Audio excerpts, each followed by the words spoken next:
Si je m'y mets comme ça. Salut tout le monde! Alors je vous fais une vidéo sur les Camponotus fulvopilosus. Alors clairement vous allez dire ouais il abuse, il nous a fait une vidéo il n'y a pas longtemps sur cette espèce, c'est vrai. Mais je vous refais une vidéo d'une parce que je les adore, clairement. Et deuxièmement surtout parce que j'ai une évolution de psychopathe.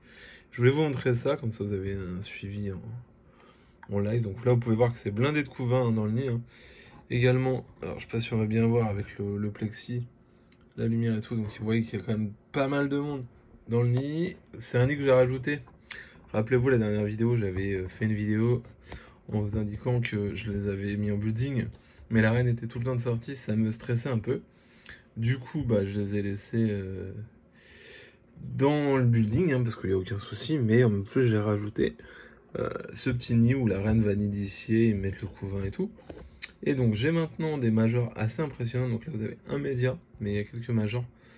Là vous allez pouvoir en voir là notamment. Je sais pas si vous voyez avec sa tête, sa grosse tête carrée là. Et le plus impressionnant est à venir. Je vais montrer. Surtout pour ça que je vous refais une vidéo. Voilà. Vous voyez un petit peu. Je sais pas si vous vous rappelez, je les ai reçus. Alors je veux pas vous fourvoyer au niveau des informations, mais je les ai reçus au mois de juin. Pour moi, j'avais 10 ouvrières. Une reine, 10 ouvrières. Ça sentait la colonie, clairement, la fondation qui avait été maltraitée. Du coup, bah, je me suis acharné à leur filer des conditions excellentes et un peu les surnourrir. Il n'y a pas, y a pas de, y a pas de technique en particulier, hein. Clairement, si vous donnez les bonnes conditions et que vous chargez un peu en nourriture, bah, la colonie elle va charbonner sévère. Vous pouvez voir que là, bah, clairement, on est plutôt pas mal, hein, puisque vous voyez que là j'ai des pontes, des petites larves, ouais, j'ai des œufs. Je vois des petites larves L1, des grosses larves, donc ça je suppose que ça va être des majors, hein, clairement.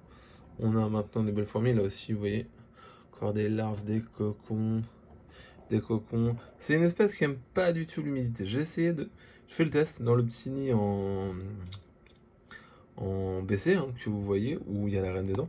J'essaie de l'humidifier un jour, bah, tout le monde était parti, il restait que quelques ouvrières, il n'y avait plus de couvain.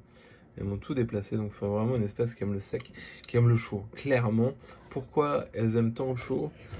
Clairement, parce que ça vient de la Namibie, hein. Et puis clairement, ça se voit, c'est que le matin, le soir, c'est quand le chauffage s'allume, elle me sort tout le couvain dans la DC, quand ça chauffe à bloc. Et pareil, je sais pas si vous voyez, hein, je vais redézoomer. Le couvain, c'est que dans les 3 premières salles, hein. En haut, elles en mettent pas, parce que clairement pour moi, je pense qu'ils ont pas assez de chaleur. C'est pour ça qu'il y en a beaucoup dans la DC, et aussi, bah, dans la DC, il y en a plein. Et puis donc, du coup, elles m'en mettent dans le nid, parce que le nid est bien chauffé. Et en plus, le BC doit quand même retenir un peu plus la chaleur que le plexi, on va pas se mentir pour ça. Donc là, vous pouvez voir des spécimens excellents. Franchement, c'est une espèce que je kiffe. Alors, je kiffe cette espèce, j'ai peur, parce que je sens que ça va finir comme Maculatus, cette histoire, ça va faire une colonie de fifous à gérer. Mais franchement, j'en suis vraiment dingue. Vraiment dingue. Si j'avais la chance de pouvoir avoir Detritus et Storeatus, franchement, ça serait top. Avoir le trio d'Afrique du Sud, là, ça me plairait énormément, hein. Clairement, après, c'est 3 poilus. Mais on a la jaune or qui est Fulvopilosus, celle que vous voyez là. Detritus qui est plus sur les tons rouges.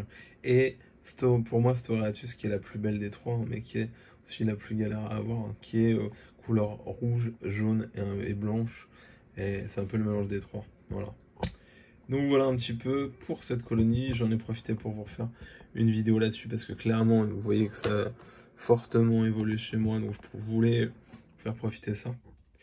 Et puis voilà, donc je voulais vous montrer un peu, vous voyez là, on a un beau major. Là, on peut voir clairement ce que je vous disais, c'est-à-dire que major est énorme par rapport aux ouvrières mineures qui est à côté. Donc là, les majors, clairement, ils font quasiment 2 cm. Et encore, c'est des petits majors, hein. C'est comme la colonie, là, je pense qu'on n'est pas loin d'une centaine d'individus. Ce qui est déjà énorme en 3 mois, là, c'est beaucoup, hein. Mais ça promet, je pense qu'à mon avis, quand la colonie va être bien développée, je vais avoir des gros majors qui vont tout déchirer. Voilà. J'aime aussi, alors je vous en avais déjà parlé, mais vous voyez sur cette espèce-là, on voit bien au niveau de l'œil, elles ont une tache blanche là, ça les humanise à fond, je trouve.